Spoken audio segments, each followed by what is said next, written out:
आदरणीय Anjali ma'am, प्रोमिनी ma'am, माननीय अतुल सत्य कौशिक जी, सभी शिक्षकगण और मेरे विद्यार्थी भाई बहनों को मेरा सादर प्रणाम। मैं जयेश खरे आप सभी का हार्दिक स्वागत करता हूं। सभा की अध्यक्ष श्रीमती अंजलि जयपुरिया जी से मैं अनुरोध करूंगा कि वे हमें आज का सत्र शुरू करने की अनुमति दें। आप जरूर शुरू करें। धन्यवाद मैम। अपने मन के भावों को एकत्र करने तथा अपने चित्त को शांत और स्थिर करने के लिए मैं सभी से अनुरोध करूंगा कि हम कुछ पल मौन धारण करें।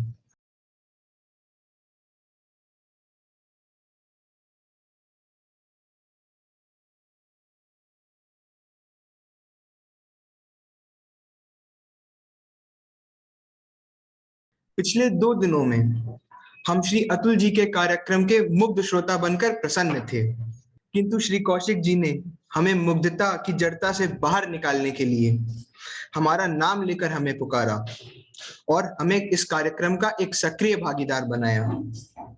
आपने हमें एक निष्क्रिय मुग्ध श्रोता के बजाय एक जिज्ञासु, एक प्रश्नकर्ता, एक संवादी में बदलना पसंद किया। पिछले 2 दिनों में हमने यह देखा कि यदि हम निराश होते हैं, शंकाकुल होते हैं, रोते हैं, तो इसमें कोई घबराने की बात नहीं है। यह सब एक सामान्य मनुष्य के लक्षण हैं।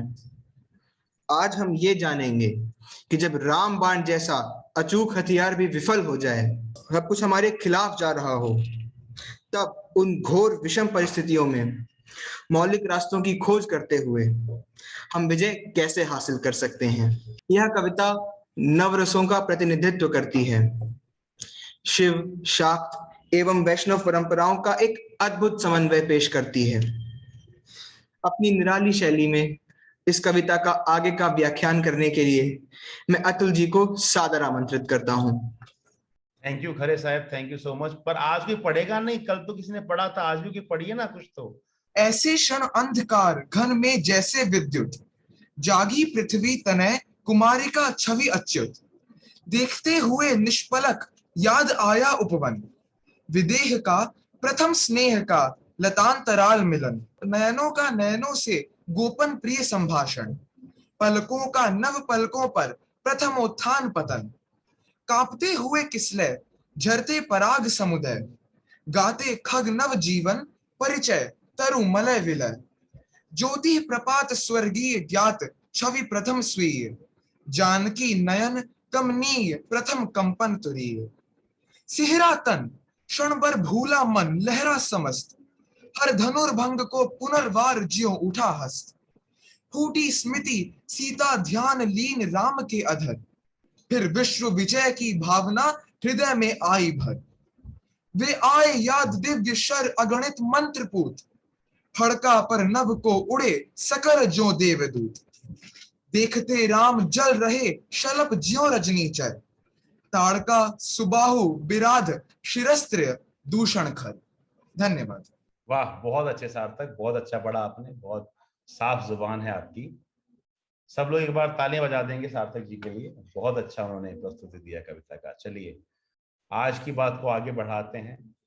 कल जहां हमने कविता को विराम दिया था, राम ने कहा कि जब मैंने शक्ति को देखा कि उन्होंने चंद्रमा जिस प्रकार कलंक को अपने अंक में ले लेता है, उस प्रकार जिस तरह से शक्ति ने रावण को अपने अंक में लिया हुआ था, मेरे हाथ से धनुष नहीं पकड़ पाया, मैं बाण नहीं छोड़ पाया।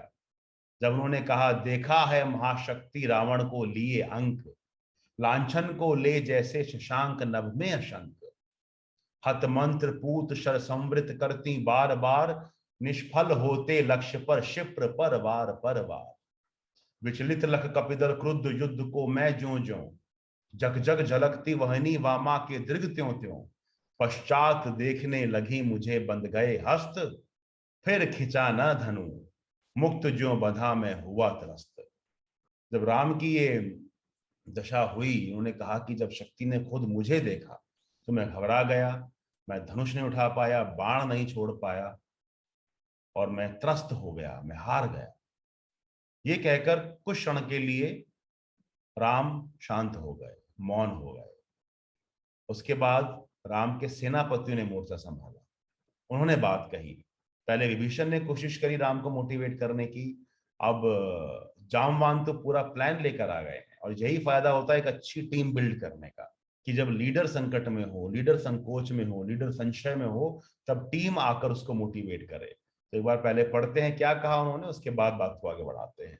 कह हुए भानुकुल भूषण वहां मौन क्षण भर, बोले विश्वस्त कंठ से जांबवान, रघुवर विचलित होने का नहीं देखता मैं कारण, हे पुरुष सिंह तुम भी ये शक्ति करो धारण, आराधन का दृढ़ आराधन से दो उत्तर, तुम वरो विजय संयत प्राणों से प्राणों पर, रावण अशुद्ध होकर भी यदि कर सका त्रस्त, तो निश्चय तुम तो सिद्ध हो करोगे उसे ध्वस्त, शक्ति की करो मौलिक कल्पना करो पूजन, छोड़ दो ये समर जब तक ना सिद्ध हो रघुनंदन, तब तक लक्ष्मण है महावाहिनी के नायक, मध्य मार्ग में अंगद दक्षिण श्वेत सहायक, मैं भल्ल सैन्य वाम पाशर में हनुमान, नल नील छोटे कपिगण उनके प्रधान, सुग्रीव विभीषण अन्य यूथपति यथा समय, आएंगे रक्षा हेतु जहां भी होगा भय। अपने प्रभु को, अपने ईश को शंका से संकोच से बाहर लाने के लिए जब वो शांत हो गए, तब कहे हुए भानुकुल भूषण वहां मौन क्षण पर। ये सारी बात कहकर की शक्ति को देखकर मैं कैसे डरा, क्या हुआ, भानुकुल भूषण यानी वो भानुकुल के थे, रघुवंशी थे, उसके भूषण थे, वो कुछ क्षण के लिए मौन हो गए। तब जांबवान आए और विश्वस्त कंठ माने कॉन्फिडेंस से बोले, ऐसा नहीं कि उनकी आवाज में कोई कंपन था कि प्रभु मैं कुछ कहना चाह, ऐसा नहीं, विश्वस्त कंठ से बोले कि रघुवर मुझको समझ नहीं आ रहा है कि आप इतने परेशान क्यों हैं, मैं विचलित होने का कारण देख ही नहीं पा रहा हूं। आपने ये कहा कि शक्ति रावण की ओर है, हे पुरुष सिंह, ओ लायन अमंग मैन, हे पुरुषों में सिंह, तुम भी वही शक्ति धारण करो ना। भाई शक्ति तो आराधना की भूखी है ना, आराधन का दृढ़ आराधन से दो उत्तर। बेस्ट लाइन इस पोएम की, कि अपनी लकीर को लंबा कीजिए, उसकी लकीर को मिटाने की कोशिश मत कीजिए। अभी तक आप उस शक्ति को हराने की कोशिश कर रहे हैं जो रावण की ओर है। आप अपनी शक्ति, अपनी दुर्गा, अपनी श्यामा को इतना जागृत कर लीजिए कि वो उस शक्ति पर भी पार पाए। आराधन का दृढ़ आराधन से दो उत्तर। और यही माय डियर किड्स हमको जीवन में आत्मसाध करना है कि अगर किसी से हमारी प्रतिस्पर्धा है, वैसे तो होनी नहीं चाहिए, हम किसी और को देखकर उसको कम करने की बजाय अपना ओहदा, अपना मयार, अपना कद ऊंचा करने की कोशिश करें, जो जांबवान राम को कह रहे हैं। आराधन का दृढ़ आराधन, उसने आराधना की है, आप महा आराधना कीजिए, आप दृढ़ आराधना कीजिए, तुम वरो विजय संयत प्राणों से प्राणों पर। फिर कह रहे हैं रावण अशुद्ध होकर भी यदि कर सका त्रस्त, तो तुम तो सिद्ध हो रघुनंदन, तुम तो साफ हो, तुम तो पाक हो, तुम तो धर्म की ओर हो, तो निश्चय तुम हो सिद्ध करोगे ध्वस्त उसे। उन्होंने बोला आप पूजा कीजिए। अब इस पैरा में बहुत कुछ अनसेड है जो नहीं लिखा गया है, अनरिटन है। ये जो लाइन है ना, शक्ति की करो मौलिक कल्पना करो पूजन, छोड़ दो समर जब तक ना सिद्ध हो रघुनंदन, इसके बीच एक स्पेस है, इसके बीच एक गैप है, उस गैप में अनरिटन अनसेड कहा गया है। वो गैप ये है कि जब जामवान ने ये कहा कि रघुनंदन आप युद्ध छोड़ दीजिए, आप युद्ध मत कीजिए, आप सिर्फ पूजा कीजिए, आप आराधना कीजिए, तो रघुनंदन के मन में ये शंका है कि जामवान क्या कह रहे हो, ये लाखों वानर, भालू, गिद्ध, नाग, सर्प, नागा साधु मेरे पीछे आए हैं, क्योंकि मैं इनके सामने खड़ा हूं, मैं इनका नेतृत्व कर रहा हूं, तुम बोल रहे हो मैं युद्ध छोड़ दूं, तो फिर ये कहां जाएंगे, इनका नेतृत्व कौन करेगा। तब जामवान ने कहा कि इस रणभूमि में दशरथ के दो बेटे हैं, एक आप अकेले नहीं हो, एक और रघुकुल वंशी है, एक और भानुकुल भूषण है, एक और सूर्यवंशी है, और वो कौन है, वो है लक्ष्मण।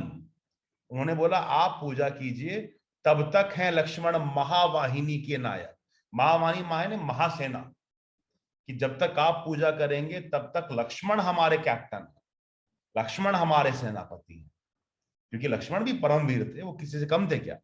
और देखिए विद इन 2 मिनट्स पूरी टीम स्ट्रैटेजी बन गई मैम, प्लानिंग हो गई, तैयारी से आए हैं, अ गुड टीम, कि सर खाली वो हवा पंप नहीं कर रहे हैं कि आप उठो जागो, नहीं sir, this is the plan. आप पूजा करो, युद्ध कौन करेगा, हियर इज द प्लान। ऐसे ऐसे होगा। कैसे कैसे होगा, उन्होंने बिल्कुल एग्जैक्टली बताया। तब तक लक्ष्मण है महावाहिनी के नायक, कैप्टन तो ये बन जाएंगे। मध्य मार्ग में अंगद, दक्षिण श्वेत सहायक, कि जो राम और रावण के बीच जो मध्य में जो जगह है उसको अंगद साथ के खड़े होंगे। श्वेत सहायक, अंगद गौर वर्ण के थे, बहुत गोरे थे, बहुत सफेद थे, तो बीच में अंगद खड़े होंगे। उनका पैर तब भी नहीं हिला पाए, तब भी नहीं हिला पाएंगे, तो बीच का जो एरिया है वो अंगद संभालेंगे। मैं भल्ल सैन, यानी मैं खुद जामवन, भल्ल सैन मेरी भालुओं की सेना। हम कहाँ रहेंगे, हम वाम रहेंगे, हम बाईं ओर रहेंगे। तो उधर अंगद हो गए, दक्षिण श्वेत सहायक, दक्षिण होता है राइट साइड, तो दक्षिण की ओर अंगद हो गए, वाम की ओर मैं हो गया अपनी भालुओं की सेना के साथ। पर पीछे से कौन संभालेगा, पीछे हनुमान है ना, पार्श्व में हनुमान, हनुमान पीछे खड़े रहेंगे। अगर पीछे से आया रावण सेना लेके, उधर हनुमान खड़े रहेंगे। बट बैकअप क्या है, हमारा रीइंफोर्समेंट क्या है, अगर कहीं सेना कम पड़ी तो क्या होगा, उसका भी जवाब है। उन्होंने बोला, नल नील छोटे कपिगण उनके प्रधान, सुग्रीव विभीषण अन्य यूथपति यथा समय आएंगे रक्षा हेतु, जहां भी होगा भय।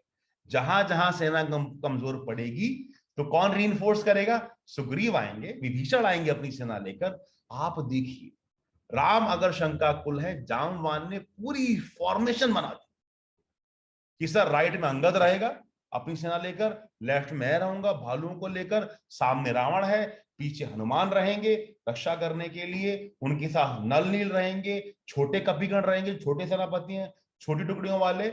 और जहां भी प्रॉब्लम होगा, बिकॉज आर्मी में रिइंफोर्समेंट चाहिए होता है, वहां पर सुग्रीव जाएंगे, विभीषण जाएंगे। जब राम ने अपनी सेना में ये कॉन्फिडेंस देखा, टीम ने लीडर को मोटिवेट कर दिया, पूरी सभा खिल गई कि वाह हमने इसको क्रैक कर लिया, अब काम बन जाएगा। क्या कहते हैं, खिल गई सभा उत्तम निश्चय है भल्लनाथ, कि भल्लनाथ माने भालुओं के नाथ। वाह भल्लनाथ, क्या बात कही आपने। खिल गई सभा उत्तम निश्चय है भल्लनाथ, कह दिया ऋक्ष को मान राम ने झुका माथ, हो गए ध्यान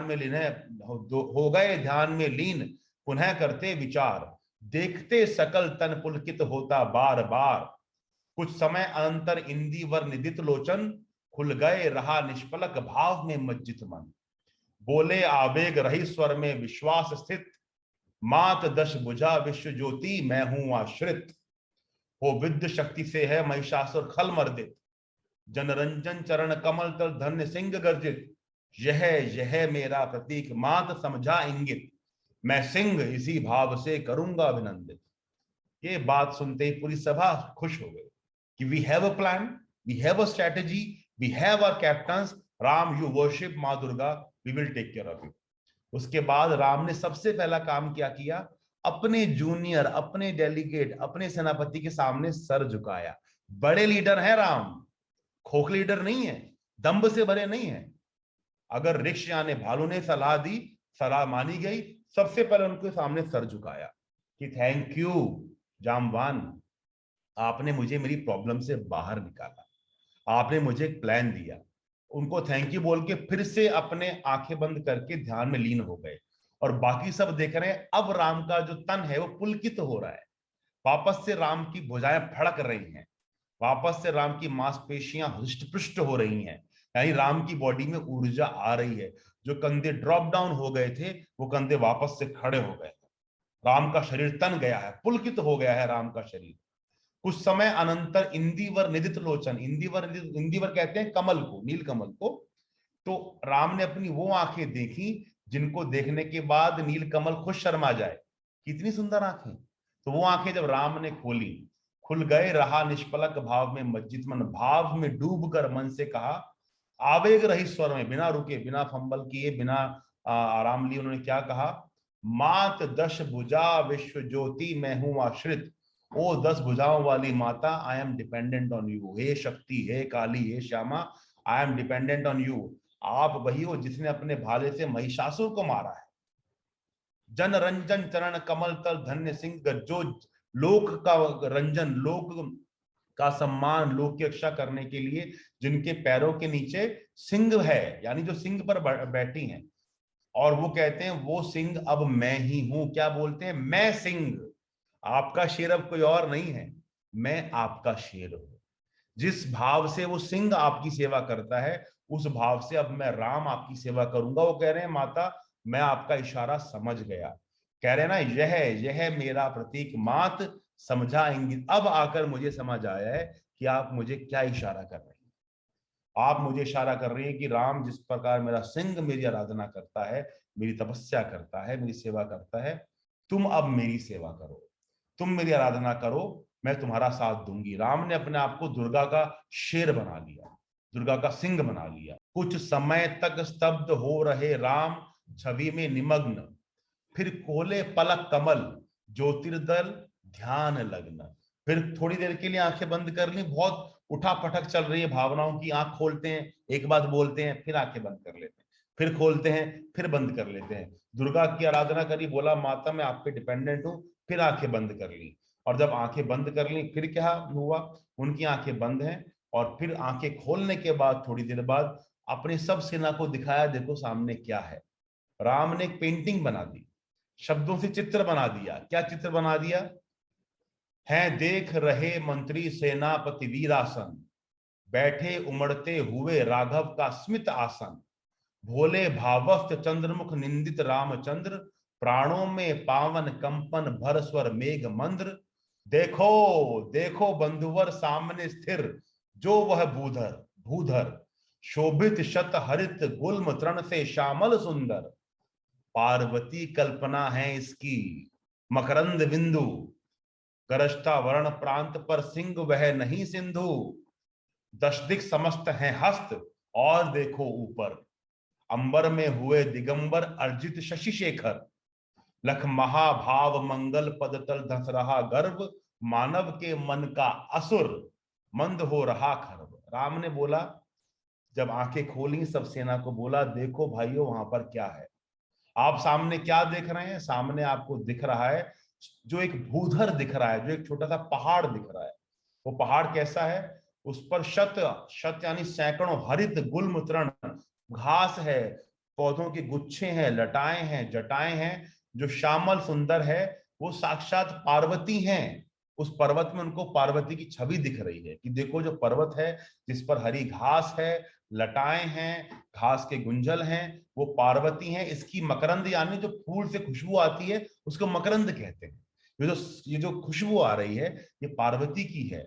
और जो नीचे गरजता वर्ण प्रांत पर सिंह वह न, जो और नीचे समुद्र गरज रहा है ना, वो समुद्र नहीं है, वो पार्वती का शेर है, दुर्गा का शेर है, शक्ति का शेर है। गरज वर्ण प्रांत पर सिंह वह नहीं सिंधु, उसको सिंधु मत मानो, सिंह गरज रहा है वो तो। और क्या है? जो दसों दिशाएं हैं वो मां दुर्गा के 10 हाथ हैं, दशदिक समस्त हैं हस्त। और ऊपर देखो, ऊपर जो नीला अंबर दिख रहा है वो दिगंबर यानी अंबर की चादर ओढ़े कौन है? शशि शेखर। शशि शेखर कौन हुए? शशि शेखर माने महादेव, जिनको चंद्रशेखर भी कहा जाता है ना। शशि माने चंद्र, जिनके शिखर पर चंद्रमा बैठा है, जिनकी चोटी पर चंद्रमा बैठा है, उनको चंद्रशेखर कहा जाता है। तो शशि शेखर यानी ऊपर जो आसमान है वो दिगंबर, दिगंबर माने उन्होंने अंबर को अपना वस्त्र बना लिया, और वो महादेव। पूरी कल्पना सिद्ध हो गई। सामने पार्वती हैं, हरे रंग की घास उनका आंचल है, खुशबू आ रही है, जो सागर बह रहा है वो उनका सिंह है, और ऊपर जो नीला अंबर है वो स्वयं महादेव है। और ये ऐसा दृश्य है, लख माने देखना। इस दृश्य को देखकर जो अंदर जो झूठा गर्व है, जो अहंकार है, सब धंस रहा है, और मेरे मन के असुर, मेरे मन के विकार सब खत्म हो रहे हैं। राम ने वो छवि दिखाई पूरी सेना को, और वो छवि देखकर पूरी सेना गदगद हो गई कि राम का कॉन्फिडेंस लौट रहा है, तो मतलब हमारा कॉन्फिडेंस भी अब लौट रहा है। तो डियर फ्रेंड्स, अब आराधना की तैयारी हो गई है। अब ये तय हो गया है कि अब राम युद्ध नहीं करेंगे, अब राम पूजा करेंगे। अब एक बार दृश्य इमेजिन कर लीजिए कि जो सेनापति है वो पूजा करेगा घर पे बैठ के, और उसकी सेना युद्ध करेगी। क्या शौर्य होगा, क्या बल होगा, क्या निश्चय होगा, क्या दृढ़ता होगी। पर राम ने कहा कि पूजा करने के लिए मुझे कमल चाहिए, इंदिवर चाहिए। और वो कौन लाकर देगा? वही लाकर देगा जो राम के सारे काम करता है। कौन है वो? हनुमान है। राम ने क्या कहा? फिर मधुर दृष्टि से प्रिय कपि को खींचते हुए बोले प्रियतर स्वर में अंतर सींचते हुए, चाहिए हमें 108 कपि इंदिवर, कम से कम अधिक और हो अधिक और सुंदर। जाओ देवी धै उषकाल होते सत्वर, तोड़ो लाओ वो कमल लौट कर लड़ो समर। अवगत हो जामवान से पथ दूरत्व स्थान, प्रभु पद रज सिर धर चले हर्ष भर हनुमान। राघव ने विदा किया सबको जानकर समय, सब चले सदैव राम को सोचते हुए विजय। निशी हुई विगत नभ के ललाट पर प्रथम किरण, फूटी रघुनंदन की दीर्घ महिमा ज्योति हिरण। रघुनंदन ने कहा, कैसे कहा? बहुत प्यार से उनको खींचते हुए अपनी ओर, अपनी वाणी से हनुमान का ध्यान आकर्षित करते हुए अपनी ओर बहुत प्यार से कहा। क्या कहा? चाहिए हमें 108 कपि इंदिवर। हे कपि, हे वानर, मुझको 108 कमल चाहिए कम से कम। ज्यादा हो तो अच्छी बात है, मगर 108 कमल मैं दुर्गा को चढ़ाना चाहता हूं, वो लेकर आओ। इंदिवर होता है नीला रंग का कमल, मुझे 108 इंदिवर चाहिए। अभी कहाँ मिलेंगे? ये देवीदह नाम का एक वहां पे वो था, पौंड था, तालाब था, जहां पर ये नीले कमल मिलने की संभावना थी। जाओ देवीदह, देवीदह जाओ, सुबह होते ही, उषकाल होते ही, सत्वर माने तेजी से, दिन निकलते ही वहां पहुंचो, कमल तोड़ो लाओ, और लाकर क्या करो? देखिए लीडर बोल रहा है, मैं पूजा करूंगा तुम आराम नहीं करोगे, लाओ कमल और लौट कर लड़ो समर। कमल रखो मेरे सामने और जाके युद्ध करो, आराम नहीं मिलेगा हनुमान। कहीं तुम बोलो मैं तो भगवान की रक्षा कर रहा हूं, नहीं नहीं, बस अपना काम करो, deliver the lotus to me and go and fight the war. Hanuman तो खुश हो गए। हनुमान को चाहिए क्या? राम की इच्छा, राम का काम। हनुमान खुश हो गए। अवगत हो जामवान से पथ दूरत्व स्थान, तुरंत हनुमान पहुंच गए जामवान के पास। क्या एड्रेस है, कहाँ जाना है, कितना दूरी है, गूगल मैप पे है कि नहीं है, ओला कर लूं, उबर, सब पूछ लिया कि जाना कैसे है उधर। जामवान के पास जाके सब कुछ पूछ लिया, पथ पूछा, कितना दूर है पूछा, कौन सा स्थान है, और उसके बाद अपने ईश की रज, उनके पैरों की धूल को माथे लगाकर हर्ष भर के हनुमान चले गए। राघव ने सबको बोला, अब समय हो गया है आराम का, आप सब भी अपने शिविर में जाइए, आराम कीजिए। और अब सब ये सोचते हो जा रहे थे, अब तो विजय राघव की ही होगी। निश हुई विगत, रात्रि चली गई। अगले दिन सूर्य की पहली किरण फूटी और ऐसा लगा कि रघुनंदन की आंखों से वो महिमा की ज्योति निकल रही है, उसके हिरण निकल रहे हैं, यानी अब सुबह हो गई। आज से राम की महातपस्या आरंभ होने वाली है। अब राम महा आराधना में बैठेंगे और क्या कहेंगे, क्या होगा अब देखिए। अब वो छवि क्या है। यहां तक सब ठीक है my dear kids? Give me thumbs up. अब पूजा शुरू हो रही है, give me thumbs up, thank you जी। है नहीं शरासन आज हस्त तूणीर स्कंध, वो नहीं सो होता निबिड़ जटा दृढ़ मुकुट बंध। सुन पड़ता सिंह नाद रण कोलाहल अपार, उमड़ता नहीं मन स्तब्ध सुधी है ध्यान धार। पूजो परांत जपते दुर्गा दश भुजा नाम, मन करते मनन नामों के गुण ग्राम। बीता वो दिवस हुआ मन स्थिर इष्ट के चरण, गहन से गहनतर होने लगा समराधन। क्रम से हुए पार राघव के 5 दिवस, चक्र से चक्र मन बढ़ता गया उधर्व निर्लस। कर जप पूरा कर एक चढ़ाते इंदिवर, निज पुरुष चरण इस भांति रहे हैं पूरा कर। चढ़ षष्ठ दिवस आज्ञा पर हुआ समासित मन, प्रतिजप से खिचखिच होने लगा महाकर्षण। संचित त्रिकुटी पर ध्यान द्विदल देवी पद पर, जबके स्वर लगा कांपने थर थर थर अंबर। 2 दिन निस्पंद एक आसन पर रहे राम, अर्पित करते इंदिवर जपते हुए नाम। 8वां दिवस मन ध्यान युक्त चढ़ता ऊपर, कर गया अतिक्रम ब्रह्मा हरि शंकर का स्तर। हो गया विजित ब्रह्मांड पूर्ण, देवता स्तब्ध हो गए दग्ध जीवन के तप्त के समारब्ध। रह गया एक इंदिवर मन देखता पार, प्रायः करने को हुआ दुर्ग के सहस्त्रार। द्विप्रहर रात्रि साकार हुई दुर्गा छिपकर, हंस उठा ले गई पूजा का प्रिय इंदिवर। क्या कल्पना है, रोंगटे खड़े हो गए मैम मेरे, देखिए। अब वो कह रहे हैं कि पूजा आरंभ हुई, कैसे पूरा आरंभ हुई? आज शरासन नहीं, आज बाण उनके पास नहीं है। आज राम की जो आराधना है, राम का युद्ध आज बाणों का युद्ध नहीं है। ना बाणों का आसन है, ना उनके हाथ में उनका तूणीर, उनका तरकश है कंधे पर, और जो जटाओं को बांध के कस के जो जटाओं का एक मुकुट बनाते थे, आज वो भी नहीं है, जटाएं खुली पड़ी हैं। दूर उनको रण का कोलाहल सुनाई दे रहा है, दूर युद्ध हो रहा है, उनको आवाज आ रही है कि मेरे सैनिक भी चिल्ला रहे हैं, रावण की सेनाकार भी हु कर रही है, वो सुन रहा है। लेकिन अब मन उमड़ नहीं रहा उस तरफ, क्योंकि मन तो ध्यान में लग गया है। उमड़ता नहीं मन, स्तब्ध सुधी है, वो ध्यान में लग गए हैं। पूजा करने के बाद 10 भुजा ने दुर्गा, उनके 10 हाथ होते हैं, उनका ध्यान रखते हैं, उनके एक एक नाम को याद करते हैं, एक एक नाम की महिमा कहते हैं। उसके बाद उनको एक कमल चढ़ाते हैं। ये करते करते पूरा दिन बीत गया और उनका जो समाराधन है, जो आराधना है, वो बढ़ती गई। और जो हमारे, आप समझते हैं, हमारी बॉडी में चक्र होते हैं, जो हम जागृत करते हैं, एक एक करके चक्र ऊपर खुलते चले जाते हैं। वो चक्र राम के अब खुलने शुरू हो गए, बिल्कुल बेस से शुरू करके ऊपर ऊपर ऊपर ऊपर, और ये फाइनल अपना वो होता है कि जब ये ओपन हो जाए, you become one with the universe. वो राम का आज उद्देश्य है, मुझे सारे चक्र खोलने हैं। खुलने लगे, क्रम से क्रम हुए पार प्रागव के 5 दिवस। 5 दिवस तक, 5 दिन तक ये चलता रहा। चक्र से चक्र मन बढ़ता गया, उधर माने ऊपर, निर्लस माने बिना आलस किए राम तपस्या करते रहे, और चक्र ऊपर ऊपर ऊपर चक्र बढ़ते गए, खुलते गए। चक्र से चक्र मन बढ़ता गया, उधर व निर्लस कर जप पूरा कर एक चढ़ाते इंद्रिवर। हर बार एक मंत्र बोल के एक जाप करके एक फूल चढ़ाते। इस तरह अपना पुरस्चरण, यानी इस तरह अपना वो जो पूजा की क्रिया थी उसको पूरा कर रहे थे। जब छठा दिन आया, चढ़ षष्ठ दिवस आज्ञा पर हुआ समासित मन। एक आज्ञा चक्र होता है यहाँ कहीं, वहां तक उनका पहुंच गया, वहां तक चेतना जागृत हो गई।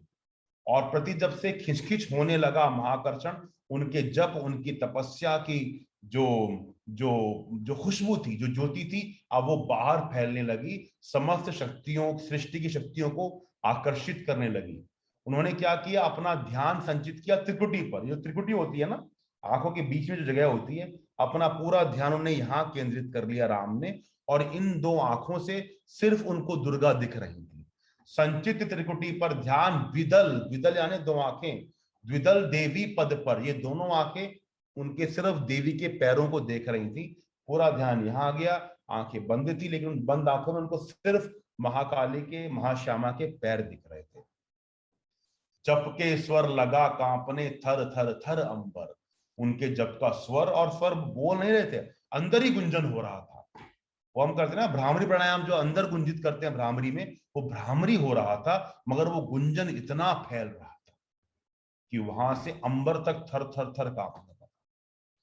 2 दिन निस्पंद एक आसन पर, निस्पंद, स्पंदन होता है धड़कन, स्पंदन होता है आपकी बॉडी में, निस्पंद बैठे रहे। 2 दिन तक राम की बॉडी में धड़कन है नहीं है पता ही नहीं चल रहा, हृदय स्पंदित हो रहा है नहीं हो रहा है, निस्पंद बैठे रहे 2 दिन तक। 2 दिन निस्पंद एक आसन पर रहे राम, अर्पित करते इंदिवर जपते हुए नाम। 8वां दिन आते आते तो क्या हो, 8वां दिन, 8वां दिवस, मन ध्यान युक्त चढ़ता ऊपर, चक्र चढ़ता जा रहा है, डोर्स खुलते जा रहे हैं, गेट्स खुलते जा रहे हैं। कर गया अतिक्रम ब्रह्मा हरि शंकर का स्तर। राम का जो स्तर था, राम की जो चेतना थी, वो इतनी जागृत हो गई कि ब्रह्मा, विष्णु और महेश तीनों के स्तर को पार कर गई। ब्रह्मा, विष्णु, महेश के स्तर को पार कर गई। हो गया विजित ब्रह्मांड। इतनी शक्ति आ गई कि पूरा ब्रह्मांड ऐसे ही जीत लिया उन्होंने। तो इतनी चेतना जाग गई, इतनी शक्ति आ गई कि हो गया ब्रह्मांड विजित। देवता हैरान हो गए। हो गए दग्ध जीवन के तप के समारब्ध। जीवन के जो भी कर्म थे, जो भी, सब जल के खत्म हो गए। राम साकार रूप में मुक्ति पा गए। आप देखिए, जीवित रहते मुक्ति पा गए। मुक्ति पाने के बाद जो मोक्ष मिलता है, जो आपको एक रेवरेंशियल प्लेस मिलता है in the lotus feet of Mahavishnu, Ram को मिल गया। इतनी चेतना जागृत हो गई कि सारे कर्म जल गए, सारे जितना भी कुछ किया था सब खत्म हो गया, सब account settled. He became one with the universe. हो गए दग्ध जीवन के तप के समारब्ध। अब क्या हुआ, रह गया एक इंदिवर, मन देखता पार, प्रायः करने को हुआ दुर्ग। अब जो अंतिम चक्र जो जागृत करने के लिए राम ने निश्चय किया कि अब मुझे अपना ये अंतिम चक्र जागृत करना है, एक कमल चढ़ाना है। प्रायः करने को हुआ दुर्ग, जो सहस्त्रार, जो अंतिम दुर्ग खोलने के लिए जैसे ही मन में निश्चय बनाया राम ने, तब क्या हुआ, द्विप्रहर, रात्रि के दूसरे पहर, साकार हुई दुर्गा छिपकर। दुर्गा नीचे आ गई मगर छिप के आए, साकार हुई मगर दिखी नहीं, साकार हुई दुर्गा छिपकर, हंस उठा ले गई पूजा का प्रिय इंदिवर। दुर्गा मौका देने की, राम बहुत तपस्या कर ली, थोड़ी और करो, अभी तुम और इससे ऊपर जा सकते हो, I am giving you one more opportunity. वो कमल दुर्गा लेकर चली गई।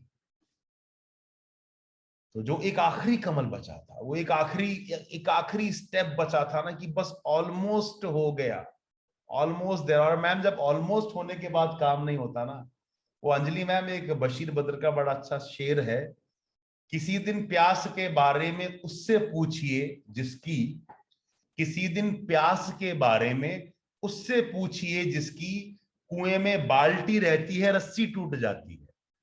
बंदा प्यासा है, बाल्टी में पानी भर गया, कुआं मिल गया और रस्सी टूट गई। तो यहाँ राम की रस्सी टूट गई, सब कुछ हो गया, कुआं भी मिल गया, बाल्टी मिल गई, पानी भर लिया। तो राम भी यही कह रहे हैं, किसी दिन प्यास के बारे में उससे पूछिए जिसकी, कुएं में बाल्टी रहती है रस्सी टूट जाती है।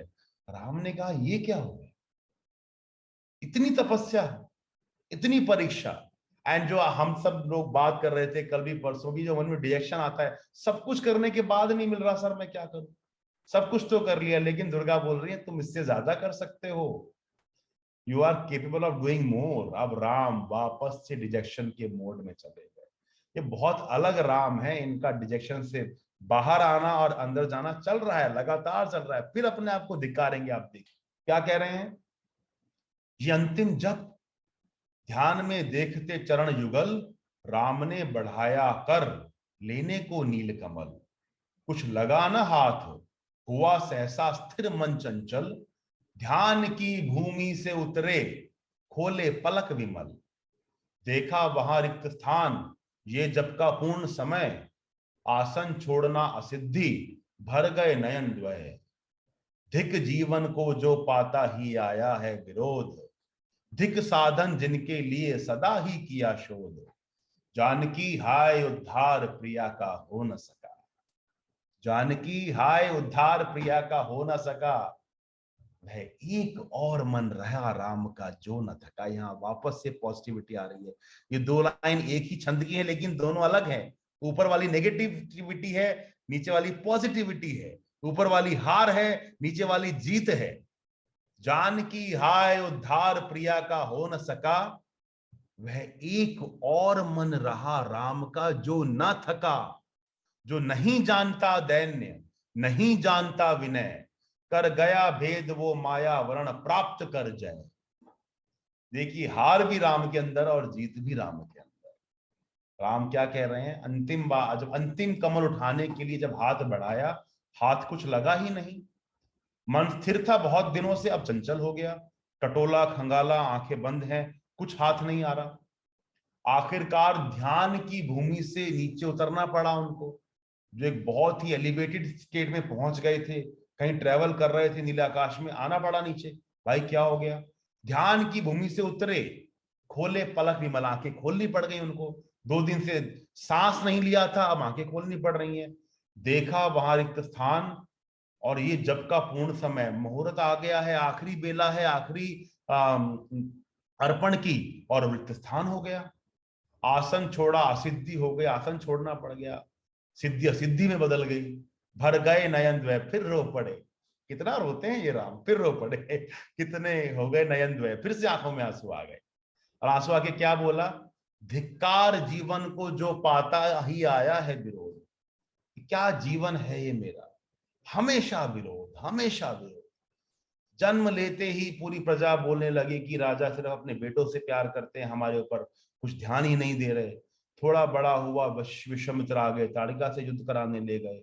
फिर बड़ा हुआ, फिर मेरे को वनवास भेज दिया, फिर बड़ा हुआ, सीता का हरण हो गया, फिर आगे गया, अब युद्ध कर रहा हूँ, युद्ध कर ली, तपस्या कर ली, फिर भी मेरे को प्रॉब्लम हो रही है, अभी भी मैं नहीं कर पाया हूं, मेरा जीवन विरोधाभासों का जीवन है, कुछ अच्छा नहीं हो रहा है। और ये नेगेटिव थॉट्स कहाँ आ रहे हैं? राम के मन में आ रहे हैं। धिक जीवन को जो पाता ही आया विरोध, धिक साधन जिसके लिए सदा ही किया शोध। हर कुछ मुझे इतनी मेहनत से कमाना पड़ रहा है, हर साधन के लिए इतना शोध करना पड़ता है मुझे। 107 चढ़ा दी, 108वां गायब हो गया। वाई मी जो आपको आता है ना, O Lord why me, why me, Ram पूछ रहे हैं वाई मी। एंड वहीं से आवाज लगाई, जानकी हो मेरी सीता, हाय उद्धार प्रिया का हो न सका। मैं तुम्हारा उद्धार नहीं कर पाया, मैं तुम्हें नहीं बचा पाया। लेकिन इस सारे कंफ्यूजन, दुख के बादल के बीच एक तरंग थी। राम के हृदय के अंदर एक हृदय ऐसा भी था जो कभी हार नहीं मानता था। ये हम सबके हृदय में है। हम सबके मन में एक छोटा सा पार्ट ऐसा है जो अंदर से बोलता है कि हार मत मानो, जो कभी नहीं हारता। वो हृदय राम के अंदर भी था। वो एक और मन रहा राम का जो न थका। अब उसने छलांग लगाई कि बहुत हो गया, ये जो आउटर आवरण है राम के मन के, बहुत परेशान कर रहे हैं, वो सबको चीरता हुआ अब वो ऊपर आ गया। कर वो नहीं जानता दैन्य, वो जो हिस्सा है वो ना दीनता जानता है, ना विनय करना जानता है, वो कर्म करना जानता है। वो सारे माया के आवरण को भेद करता हुआ राम की चेतना में जाग गया। कर गया भेद वो माया आवरण प्राप्त कर जाए। उसके बाद क्या हुआ?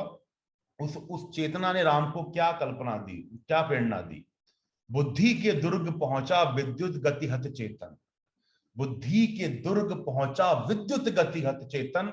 राम में जगी स्मृति, हुए सजग भाव प्रमन। ये है उपाय कह उठे राम जो मुंद्रित घन। कहती थी माता मुझे सदा राजीव नयन। दो नील कमल है शेष अभी, यह पुरुष चरण पूरा करता हूं देकर मात एक नयन।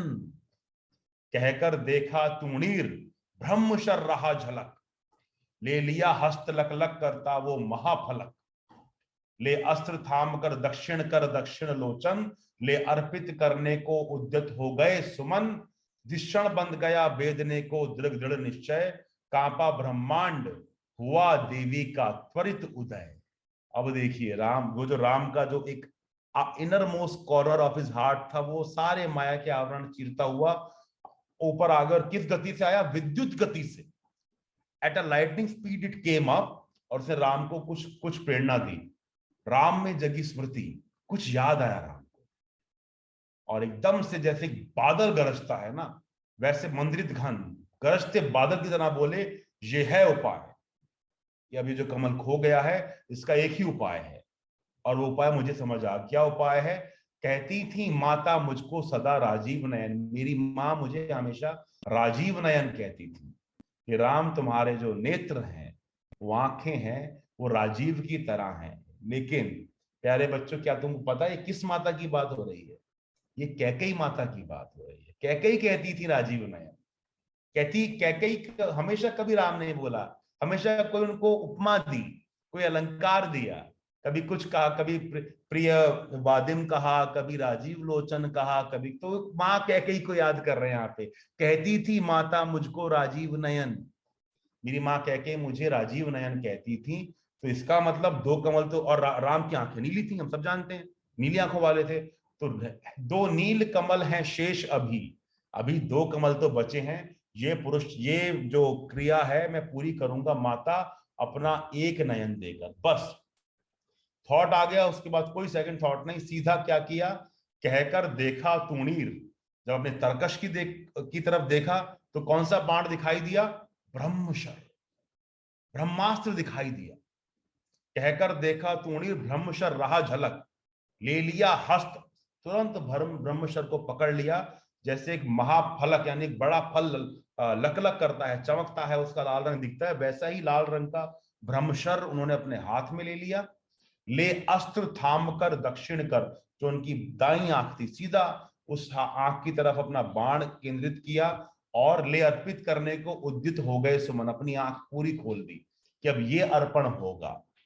ये कमल चढ़ाया जाएगा। ले अर्पित करने को यहां राम ने अपनी एक्सपेक्टेशन एक्सीड कर दी। Ram surprised his own self, but who motivated? The so called problem, the so called issue, the so called conflict, the so called contradiction, the so called challenge, उस कॉन्ट्रडिक्शन, उस कॉन्फ्लिक्ट, उस problem ने राम को राम की expectation पार करवा दी। राम ने कभी नहीं सोचा था कि मैं इस हद तक पूजा करूंगा कि मैं अपनी आंख चढ़ा दूंगा। तब शक्ति ने राम को राम से मिलवाया। राम तुम यहां तक जा सकते हो, इसीलिए नेवर आस्क व्हाई मी, बोलो व्हाई नॉट मी। कब से मेरे को आराम करा रहे हो, कुछ तो प्रॉब्लम दो, मुझे भी आगे बढ़ना है। तो राम ने बोला अब तो आंख चढ़ाएंगे।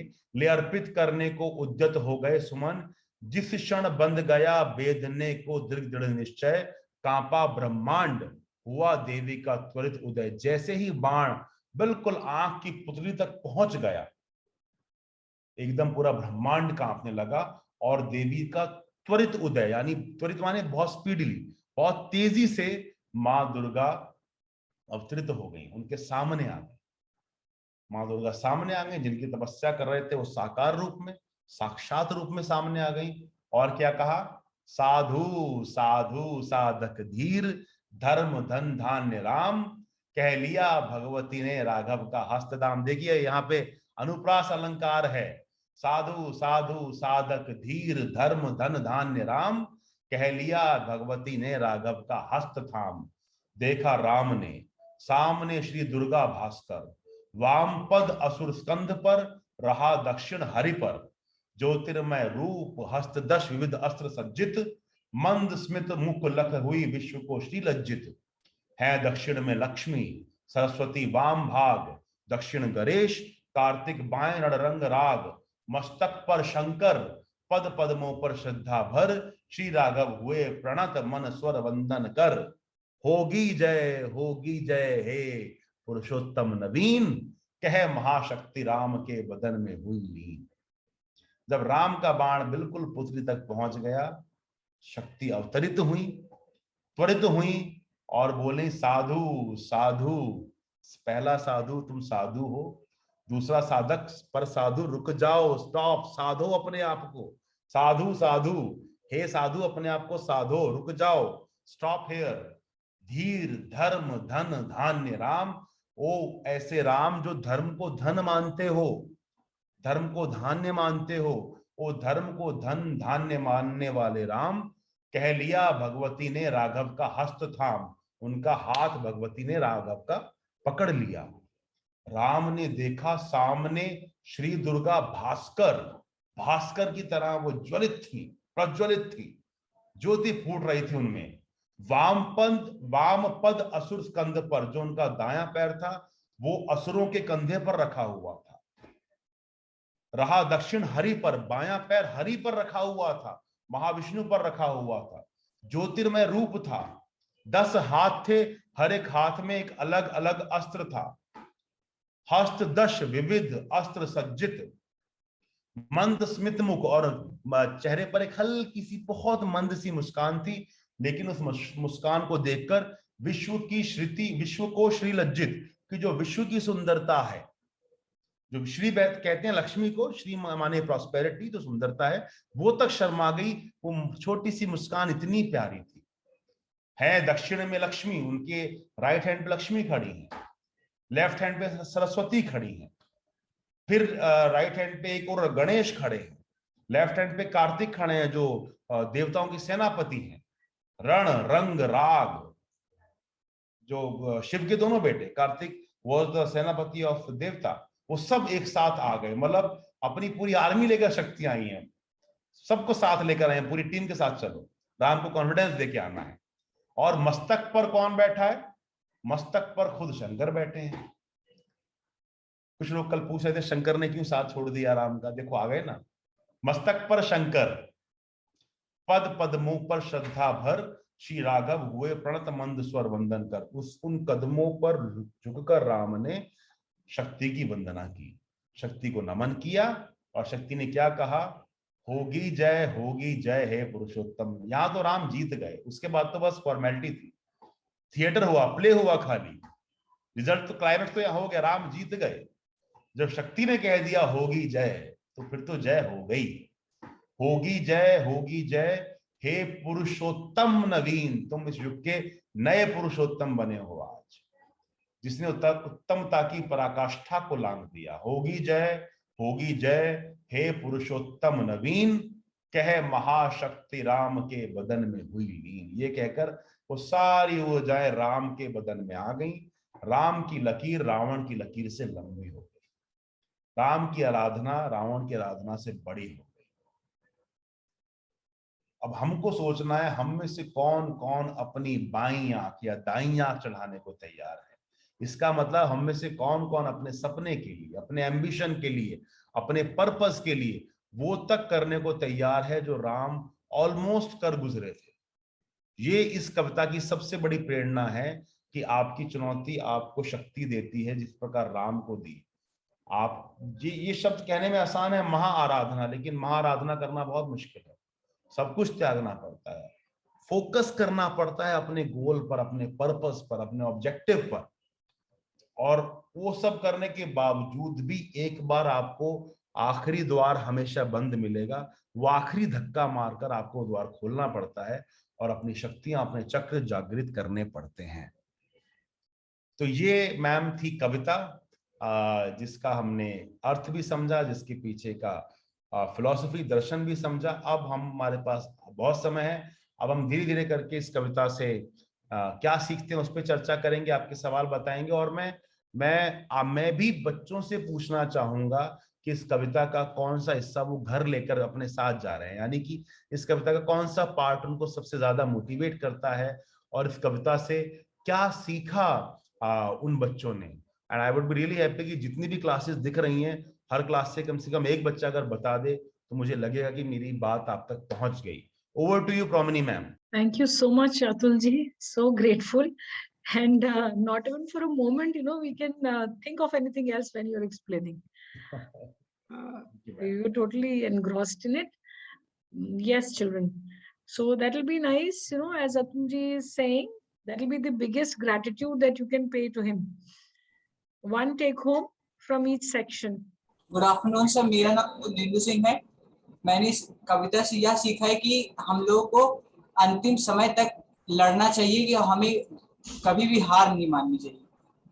वाह, very good beta, very good, thank you so much. So the lines that motivated me the most were when Ram भगवान ने जब शक्ति देवी की पूरी लग्न होके पूजा की थी, उनने अपने आंख अर्पण करने तक का निश्चय ले लिया था।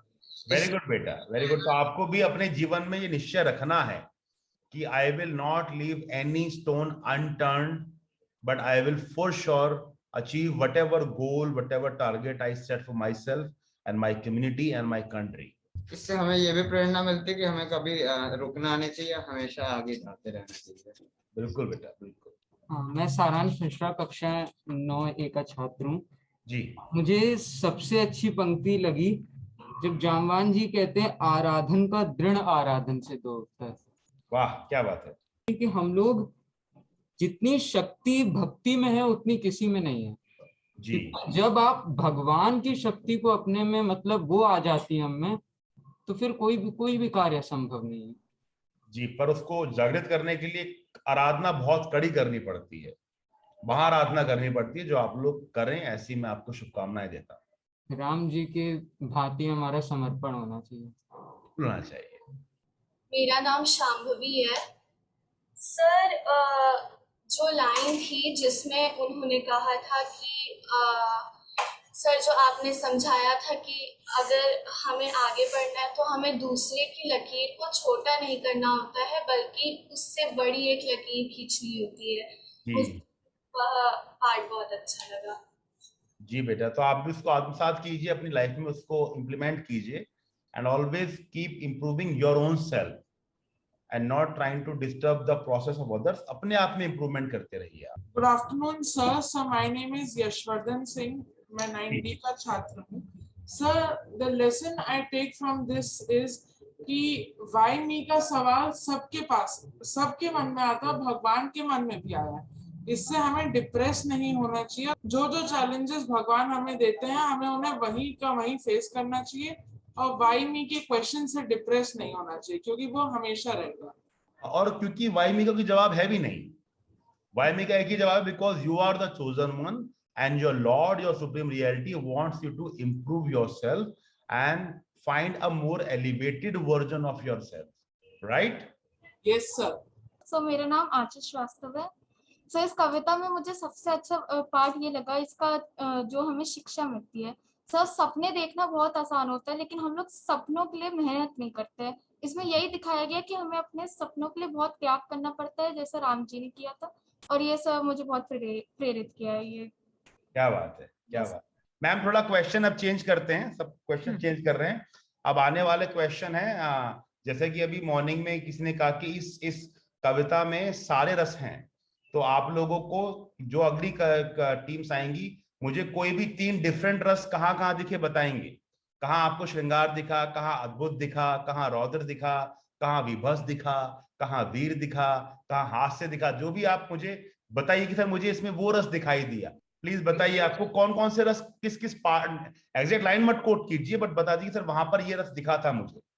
No need to quote the line exactly, but which part of the poem you found श्रृंगार, रौद्र और हास्य और वीर और विभस और करुणा। जब राम जी हार गए थे तब उनके बाल खुले थे, और यहाँ पे हमें पता चलता है श्रृंगार रस के बारे में।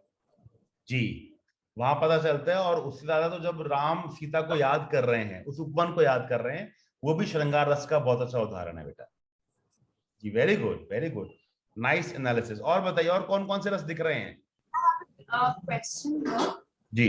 as you say, we always have that inner knowing within our unconscious which tells us never to give up. So is this the actual reason behind our success, what we achieve after the dark night of the soul? It's a question which is very complicated, beta, that again, what do you define success as?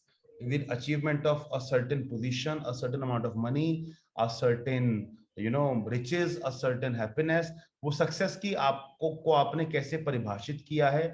वरना कुछ लोगों के लिए हर दिन एक kindness के साथ, एक जनरोसिटी के साथ बिता देना ही सक्सेस है। कुछ लोगों के लिए टारगेट है, जब तक वो टारगेट पूरा नहीं होता अपने आप को सक्सेसफुल नहीं मानते।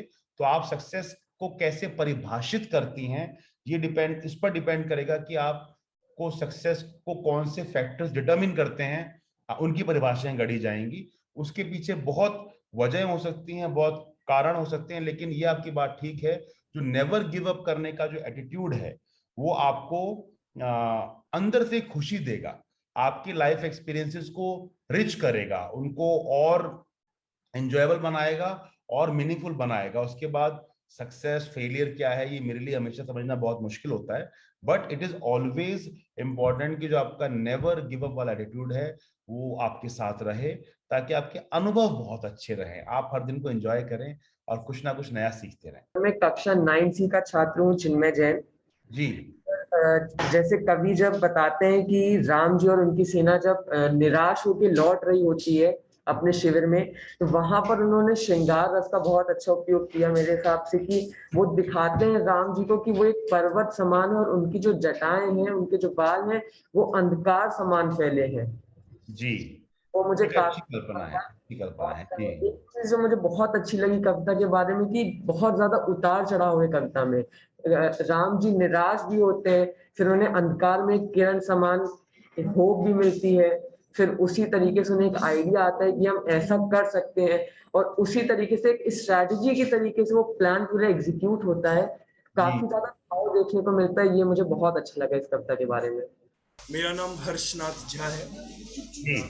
सर, जो रस इस कविता में है उनमें से कुछ जैसे रौद्र रस है, जो जब हनुमान गुस्सा हो जाते हैं, करुणा रस, जब सर करुणा रस, वीर रस, भक्ति, श्रृंगार, ये सब का बहुत अच्छा मेल ये कविता है। जैसे सर भक्ति में आप हनुमान की भक्ति देख सकते हैं, वीर रस और रौद्र रस दोनों हनुमान दिखाते हैं। और करुणा, जब वो बहुत उदास हो जाते हैं, जब हार जाते हैं और हताश बैठे रहते हैं। और सर मेरा एक सवाल है कि इस कविता में अंत में दो शब्द इस्तेमाल हुए हैं, होगी जय हे पुरुषोत्तम नवीन जी। इसका मतलब है कि रावण को पुरुषोत्तम कहा गया है राम से पहले? नहीं, इसका मतलब ये नहीं है कि अब राम से पहले रावण पुरुषोत्तम नवीन थे। नवीन का मतलब ये है कि आज से इस युग को एक और आराधनीय पुरुष मिल गया। इससे पहले महादेव की बात करते थे, विष्णु की बात करते थे, ब्रह्मा की बात करते थे, इंद्र की बात करते थे। आज तुम्हारे इस कर्म ने, तुम्हारे इस कृत्य ने एक नया पुरुषोत्तम, एक नया आइडल, एक नया पूजनीय व्यक्तित्व समाज को दे दिया। नवीन मतलब उस सेंस में है कि एक नया हमको आइडल मिल गया, एक नया अनुकरणीय व्यक्तित्व मिल गया। इसका ये मतलब है बेटा।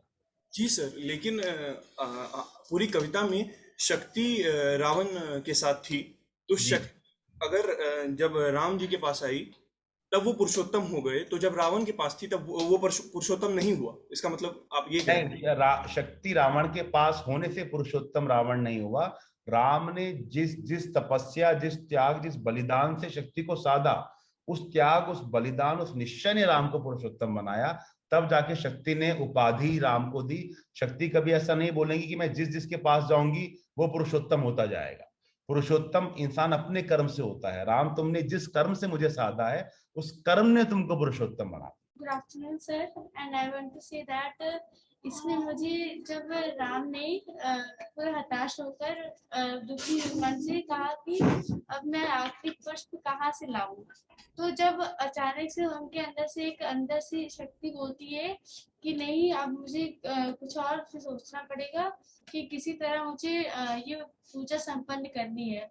तो जब वो अपनी आखिरी देने को तैयार हो जाते हैं तब मुझे यह स्थल बहुत मार्मिक लगता है, और यहाँ लगता है कि कुछ मुझे इंस्पिरेशंस मिल सकती है कि हमें कभी भी हार नहीं माननी चाहिए, हमेशा डट कर सामना करना चाहिए कठिनाइयों का। वेरी गुड बेटा, वेरी गुड। सर, मेरा नाम अनिरुद्ध भारद्वाज है जी। सर, मैं आपसे सर एक करुणस का सर आपको सर इसमें से सर एक बात कहना चाहूंगा करुणस के लिए जी। तो जब सर राम जी सर जब बहुत तपस्या करके जब उन्होंने आखिरी कमल सर जब वो अपना आखिरी कमल सर जैसे कि तपस्या पूरी होने वाली थी तो उनके पास आखिरी कमल बचा हुआ था, तो जब काली माता आई और उन्होंने वो आखिरी कमल उनसे ले लिया तो सर राम जी बहुत हिताश हो गए, एक तरह से बहुत दुखी हो गए। तो सर वो एक करुणस हम लोग बोल सकते हैं, वहां एक करुणस हम लोग को दिखा था कुछ? जरूर, बिल्कुल सही बोल रहे बेटा, बिल्कुल दिखा था।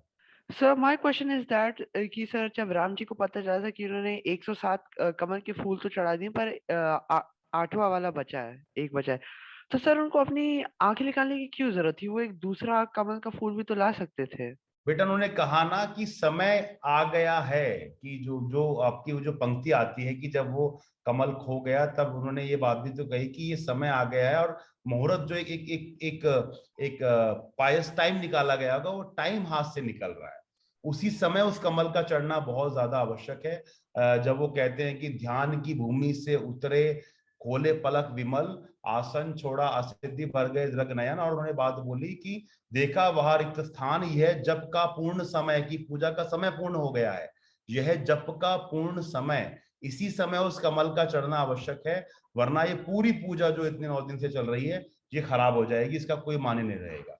बिकॉज अर्चना में उस मुहूर्त की, उस समय की बहुत महिमा होती है, बहुत महत्ता होती है।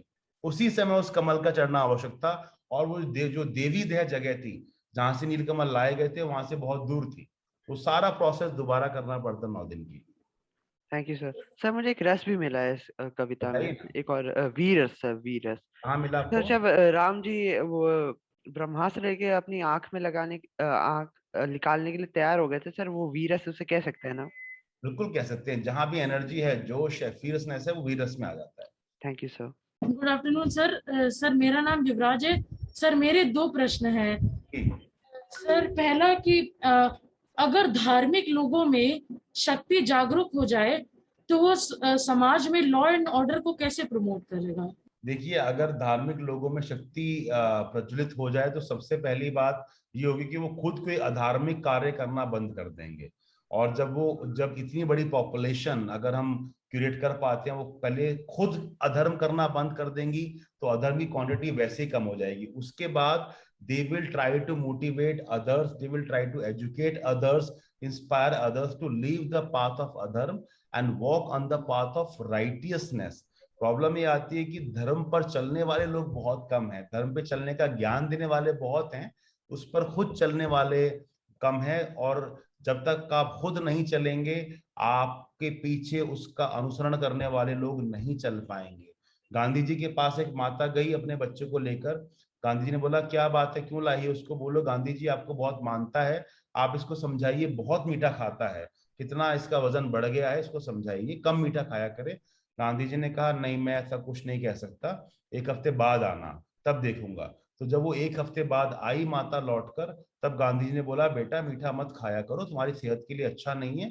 बेटे ने बोला ठीक है गांधी जी आप बोल रहे हैं तो मैं नहीं खाऊंगा।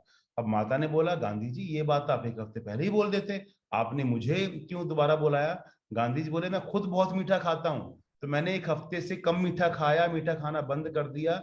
जब मैं स्थिति में आया कि अब मैं खुद नहीं खा रहा हूँ इसलिए किसी और को बोल पाऊं, तब मैंने उसको बोला। तो पहले जब तक खुद हम धर्म को नहीं साथ देंगे, हम और को ज्ञान जितना मर्जी देते रहें, उसका कोई फायदा नहीं होगा। yes. सर मेरा दूसरा प्रश्न ये है कि सर महाभारत और रामायण दोनों में युद्ध होते हैं। महाभारत में नारायण नर को प्रेरित और सर रामायण जो है उसमें नर नारायण को प्रेरित करते कि युद्ध करे। तो सर दोनों में उल्टी चीजें होती हैं, तो सर इसके आपके क्या विचार हैं? बेटा उल्टा सीधा तो नहीं पता कि क्या उल्टा है क्या सीधा है, पर ये कि दोनों जो युग थे, उन दोनों युग का जो इकोसिस्टम था, जो वहां पे धर्म अधर्म की परिभाषाएं थी, वो बहुत बदल चुकी थी। और ये आप विष्णु के 9 अवतार में आप देखिए, हर अवतार में ये बदलता जा रहा है और उस युग और उस युग की रिक्वायरमेंट के हिसाब से भगवान अपनी स्ट्रेटेजी बदलते हैं।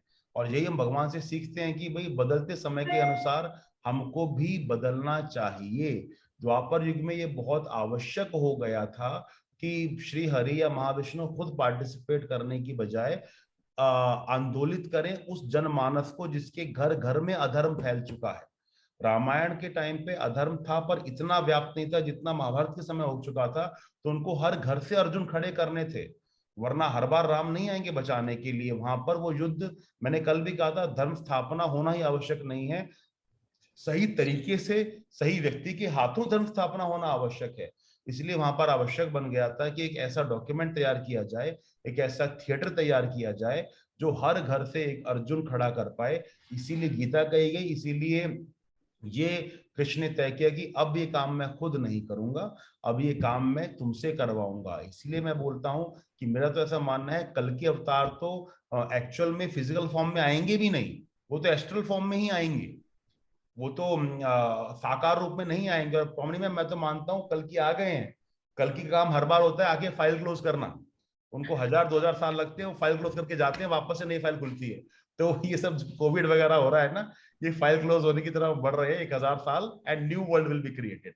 सो the avatars they take form which is requirement of that as.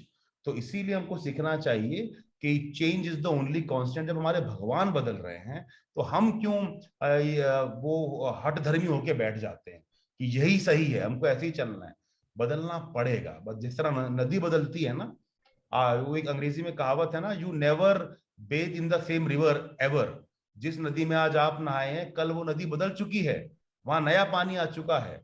Similarly मैं बोलता हूँ, you never read a book again, every time you read a new book. ये जो नई कविता मैंने आपको पढ़ाने के लिए दोबारा पढ़ी, मुझे खुद इतनी नई बातें समझ आ गई।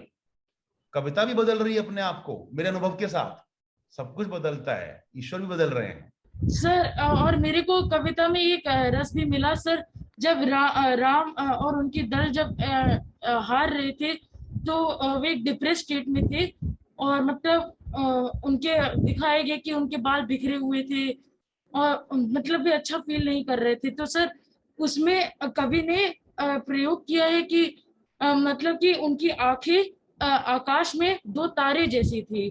तो सर ये यहाँ पे श्रृंगार रस को दिखाता है। अद्भुत रस कहाँ है बेटा? अद्भुत रस बताइए, अद्भुत कहाँ है?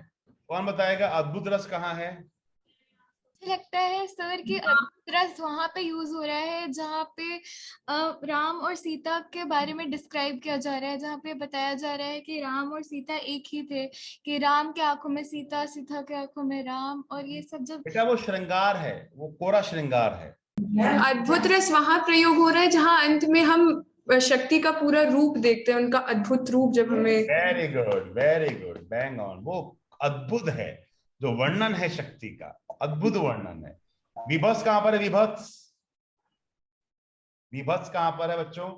सर विभत्स रस हम वहां पे कह सकते हैं जहां पे श्री राम अपने आप को धिक्कारने लगे थे। वेरी गुड, बहुत अच्छा बताया आपने। वहां हमको विभत्स दिखता है, राम खुद से घृणा कर रहे हैं, खुद पे घृणित हो रहे हैं कि धिक्कार है मुझे। चलिए आप मुझे बताइए, इस कविता में कितने पात्र सम्मुख बोल रहे हैं, जिनके शब्द हम सुन रहे हैं उनके मुख से? ये बताइए कितने पात्र हैं जो एक्चुअल में कुछ कह रहे हैं?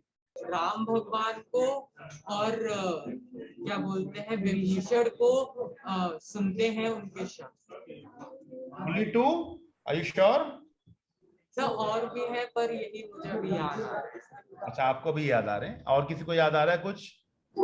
सर 5 लोगों का हम लोग सुनते हैं, राम, शक्ति, हनुमान, जामवंत, विभीषण जी। हनुमान को कब सुनते हैं बेटा? में अपने आ जाते हैं कि ये कैसे हो गया। हनुमान बोले कहाँ? कुछ बोले क्या हनुमान? मुझे याद नहीं आ रहा। हनुमान नहीं बोले, कभी ना उनके मन की बात कही है, पर हनुमान अपने मुंह से मेरे ख्याल से तो नहीं बोल रहा है। I may be wrong. Hanuman ji sir बोले थे ये अश्रु राम के, जो लाइन है एक। Yes sir. बोले नहीं थे, वो उनके मन में ख्याल आया था। माँ काली अंजना के रूप में भी बोलती हैं। यस। तो ऐसी क्विज़ेस आप किया कीजिए अपनी क्लास में बैठ के, बड़ा मजा आएगा। फिर क्या है, आप दोबारा कविता को माँ अंजना बोलती हैं, शिवजी जाके शक्ति को बोलते हैं कि आप इनसे युद्ध मत कीजिए, आप इनको नहीं हरा पाएंगी।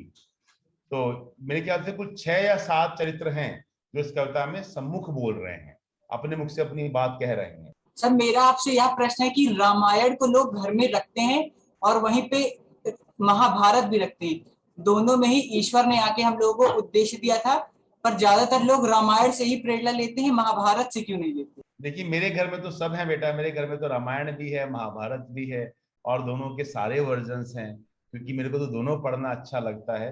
कुछ ऐसी चीजें ओवर ईयर्स हम लोग कर लेते हैं जो रिचुअल बन जाती हैं। मेरा ऐसा मानना है कि पूजा करने का सबसे बड़ा तरीका है, पहले तो आप उस ग्रंथ को पढ़ना शुरू कीजिए। आप रामायण को पढ़ें चाहे महाभारत को पढ़ें, वो ही पूजा है, वही वंदना है। खाली उसको लाल कपड़े में लपेट के उसकी आरती उतारने से कुछ स्वर आप अच्छे कहते हैं, कुछ पॉजिटिविटी आपकी तरफ डिसेंड होती है, ऊर्जाओं का संचार होता है, घर में अच्छी ध्वनियां आती हैं, लेकिन उसको पढ़ना बहुत बहुत बहुत ज्यादा जरूरी है। महाभारत में को लोग अक्सर जोड़ लेते हैं ग्रह कलेश से कि भाई, हालांकि दोनों में देखिए कजन ब्रदर्स की बात थी, लेकिन अंतर वही था कि रामायण में जो हाफ ब्रदर था रावण का, भरत, वो कह रहे हैं राज्य ले लो, वो मना कर रहे हैं मुझे नहीं चाहिए। महाभारत में जो कजन्स है वो कह रहे हैं राज्य दे दो, वो कह रहे हैं मैं नहीं दूंगा। तो दोनों में प्रॉपर्टी है, दोनों में हाफ ब्रदर्स हैं, कजन्स हैं, लेकिन वहां पे सौहार्द्र है, यहाँ पे वैमनस्य है। तो शायद लोगों को ऐसा लगता है कि भाई महाभारत रखने से गृह कलेश बढ़ेगा। मुझे ऐसा लगता है मैम, कभी कहीं किसी बड़े आदमी के घर में गृह कलेश हुआ होगा, उसने डाल दिया होगा, सारा ठिकरा फोड़ दिया महाभारत पे कि महाभारत थी इसलिए गृह कलेश हुआ, इसलिए इसको हटाओ। वो इंसान तो अपना गलती तो मानता नहीं है, उसे कोई ना कोई तो वो चाहिए। तो आई एम श्योर जिन लोगों ने विधान बनाए हैं कुछ वजह होगी। मैं मूलतः सारी किताबें पढ़ता हूँ और मैं कहता हूँ कि आप सब किताबें पढ़िए और सब किताबों के सब वर्जन्स पढ़िए। महाभारत हमको बहुत कुछ सिखाता है, बहुत सिखाता है, जैसे रामायण हमको सिखाते हैं। तो हमको दोनों पढ़ने चाहिए बेटा, और दोनों से सीखना चाहिए। तो मेरा यह प्रश्न था कि लास्ट में हम लोगों ने देखा कि महाशक्ति राम जी की तरफ आ गई, तो अगर राम शक्ति किसी की भी तरफ ना होती, ना राम जी ना रावण की तरफ, तो हमें सही निष्कर्ष मिलता कि राम जी ज्यादा समर्थ थे या फिर रावण, तो महाशक्ति को किसी की तरफ होना ही था। बेटा शक्ति का मतलब प्रकृति है, शक्ति का मतलब नेचर है, शक्ति का मतलब वो 5 एलिमेंट्स है जिनसे आपकी बॉडी बनी है, और आप, मैं, हम सब उस शक्ति के कॉम्पोजिशन से ही तैयार हुए हैं। तो ये तो कभी होगा ही नहीं कि बिना शक्ति के हम लोग युद्ध करें, बिना नेचर के हम युद्ध करें। वो नेचर हमारे पास होना ही पड़ेगा, वो प्रकृति हमारे साथ आनी ही पड़ेगी। कौन उस प्रकृति को अच्छे से संसाधित करके अपनी कुंडलिनियों को, अपने चक्रों को जागृत कर लेता है, वो निश्चय करता है कि शक्ति किसके साथ ज्यादा है। वो जागृति खुद ही करनी पड़ती है। आप देखिए उस त्रासदी में राम ने जाकर अपने चक्र जागृत किए ना, उससे पहले नहीं किए। तो चक्र जागृत करके शक्ति अपने आप राम की तरफ आनी ही थी। तो हम कभी नहीं कह सकते कि शक्ति अगर राम का भी साथ छोड़ देती और रावण का भी छोड़ देती तो पता चलता। शक्ति को जागृत करना, शक्ति को अपनी ओर खींचना ही मानव कर्म है, वही मानव की चुनौती है। जो पॉजिटिविटी से रहता है, सात्विक कर्म करता है, शक्ति और उसके साथ आएंगी ही आएंगी। और हम सब शक्ति के अवतार ही तो हैं, हम सब उन्हीं का तो अंश हैं, हमें कैसे छोड़ देंगे। सर मैं अदिति 8C की छात्रा हूँ जी। यह प्रश्न है कि राम इतने शांत और शालीन कैसे बने और हम सब उनके जैसा कैसे बन सकते। राम इतने शांत और इतने शालीन ऐसे बने कि उनको अपने आसपास ऐसा कुछ दिखा ही नहीं जो उनके मन को विचलित कर सके। उन्होंने कभी किसी चीज को इतना हक, इतना इंपॉर्टेंस दिया ही नहीं जो राम को अंदर से परेशान कर सके। वो हमेशा अपने जो भी बदलाव लाना चाहते थे अपने अंदर लाना चाहते थे, और बदलती परिस्थितियों के हिसाब से, बदलती चुनौतियों के हिसाब से अपने आप को ढालने में विश्वास रखते थे। हम लोग क्या करते हैं, अपने आसपास की चीजों को अलाउ कर देते हैं हमको इम्पैक्ट करना।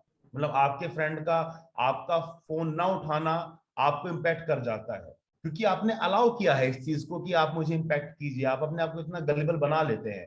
राम ने अपने आसपास कभी किसी चीज को इतना अलाउ, इतना लिबर्टी नहीं दिया कि तुम मेरे मन के संतुलन को हिला पाओ, तुम मेरे मन की स्थिरता को हिला पाओ। हमको भी वही करना है। गलिबल हम खुद बन जाते हैं, हम खुद अलाउ कर देते हैं लोगों को हमको विचलित करने के लिए।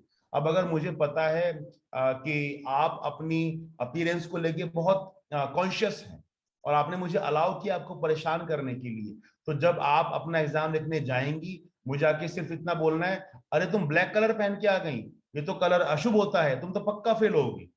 अब आपकी एजुकेशन, आपकी पढ़ाई, आपकी मेहनत सब एक तरफ, जो मैंने आपको एक नेगेटिविटी दे दी, जो आपने ले ली मुझसे, वो आपको विचलित कर देगी। राम ऐसा नहीं करते थे, उन्हें कुछ विचलित नहीं करता था, क्योंकि उन्होंने किसी चीज को इतना इंपॉर्टेंस, इतना लिबर्टी दिया ही नहीं। हमको अपने मन को संतुलित करना है, हमको अपने मन को कंट्रोल करना है, और किसी भी मटेरियल को, किसी भी पर्सन को अपने मन की, अपने तन की, अपने चेतना की चाबी नहीं देनी, वरना वो उसका मिसयूज करेंगे। Thank you so much, Atul ji, for saying this. Children, you must relate this with what is happening on social media. Yes. And yes, this is very, very relatable for all of us. When you start looking for likes, okay, and you're looking for validation there, this is what you are doing. So, you know, be careful about this, be watchful, because that way you lose focus of what you have to actually do. And you deviate from your path. नमस्कार sir, मैं शिखा प्रताप सिंह कक्षा 8 का छात्र हूँ। मैं आपकी बातें सुनकर एवं यह कविता सुनकर राम जी के प्रति मेरी श्रद्धा और बढ़ गई है। एवं मुझे यह अंश बहुत अच्छा लगा कि राम जी के अंदर स्वार्थ नहीं था, क्योंकि वह परेशान थे इसलिए नहीं कि वह सीता को खो देंगे, एवं वह इसलिए परेशान थे कि वह धर्म की स्थापना नहीं कर पाएंगे, और इसीलिए राम जी एक मर्यादा पुरुषोत्तम व्यक्ति कहलाते हैं। बहुत सुंदर बोला आपने, आपकी वाणी हमको बहुत अच्छी लगी, बहुत प्यारा बोलते हैं आप। ऐसे ही बोलते रहिए, ऐसे ही लिखते रहिए। सर जिस प्रकार सब लोग राम जी की खूबियों पर गौर फरमा रहे हैं सर, उसी प्रकार सर मुझे बताना है कि सर जिस तरीके से आपने सीता जी का उदाहरण दिया वो भी मुझे बहुत ही अच्छा लगा। जैसे कि सर सीता जी भी स्वार्थी नहीं थी बिल्कुल भी राम जी की तरह, क्योंकि जब वो त्याग करके जा रही थी राम जी को, तो फिर उन्होंने देखा कि राम जी के घुटने में दर्द है, तो उन्होंने वैद्य के पास जाके ये बताया कि उनको लेप लगाते हैं। रसोई घर में जाके बताया कि खाने में चीनी और तेल कम डालें, और साथ ही साथ उनके कपड़े देखकर कि वो पैसे बचाने के लिए कपड़े को टाका लगा रहे हैं, उन्होंने जाके उनका कपड़ा ठीक कराने का भी व्यवस्था। जी, वही निस्वार्थ भाव इस समाज को आगे लेकर जाएगा। बाकी सबका भला करो, आपका भला अपने आप हो जाएगा। तो जैसे रामायण में स्टार्टिंग में बताया गया है कुछ रीजन जिनकी वजह से राम जी ने अवतार लिया, कि जैसे उनके माता पिता ने बहुत वो किया था, भक्ति की थी इसीलिए, और फिर रावण उनका द्वारपाल था जिसको श्राप मिला था उसको मुक्त कराने के लिए। तो सर क्या राम जी को पता था कि उनको ये सब करना है, या फिर बस जैसे होता गया वैसे हुआ? बेटा अगर पता होता तो भी राम यही करते जो उन्होंने किया, नहीं पता था तब भी यही किया। हम वही बात कर रहे हैं, राम का रामत्व उनके भगवान होने में नहीं है, राम का रामत्व उनके पुरुष होकर सारे संघर्षों को जीने में है। इसलिए हम अगर मान लीजिए मैंने कह दिया कि हाँ पता था, फिर भी क्या बदल जाएगा? उन्होंने तो वही किया ना जो करना चाहिए था। इसीलिए मैं कहता हूं राम को अपने साथ बैठा कर देखिए, तब आप ज्यादा प्रेरणा ले पाएंगे। अगर उनको वहां रख देंगे, वो तो भगवान है, उनकी पूजा करो तो पूजा का जितना फल मिलना चाहिए उतना मिलेगा, वो आपको आंदोलित नहीं कर पाएंगे। राम एक जन आंदोलन है, राम एक उत्क्रांति है जो आपको अंदर से परेशान करती है, आपको अंदर से संघर्ष करने के लिए प्रेरित करती है। तो आप ये मान के चलिए राम के लिए हर चुनौती नई थी। वो कभी भी उसके लिए सोचकर नहीं आए थे कि हाँ मैं पैदा हो गया मुझे रावण को मारना है। उन्होंने हर दिन को एक नई चुनौती मानकर जिया, और उसी ने हमको आज तक वो हमको प्रेरित कर रहे हैं। इसको आप वैसा ही मानकर चलिए। प्रणाम महोदय, मेरा नाम वरालिका लवान्या है। मेरा आपसे 2 प्रश्न है। पहला ये है कि भगवत गीता में श्री कृष्ण को सच्चिदानंदघन बोला गया। लेमन लैंग्वेज में बोलो तो जो परम आत्मा है, जो परम ब्रह्म है, उनके अवतार हैं। तो क्या वो राम से बेहतर हो गए? और अगर दोनों ही विष्णु के अवतार हैं, दोनों ही बराबर हैं, तो फिर राम परमात्मा के अवतार क्यों नहीं है?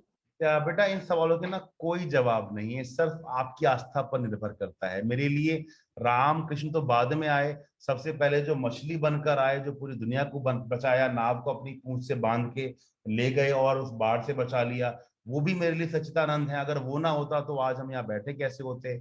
मेरे लिए तो वो वराह अवतार भी बहुत इंपॉर्टेंट है जिसने हिरण्यकश्यप को मारा। मेरे लिए नरसिंह अवतार बहुत इंपॉर्टेंट है जिसने हिरण्यकश्यप को मारा और भक्ति को पुनर्स्थापित किया।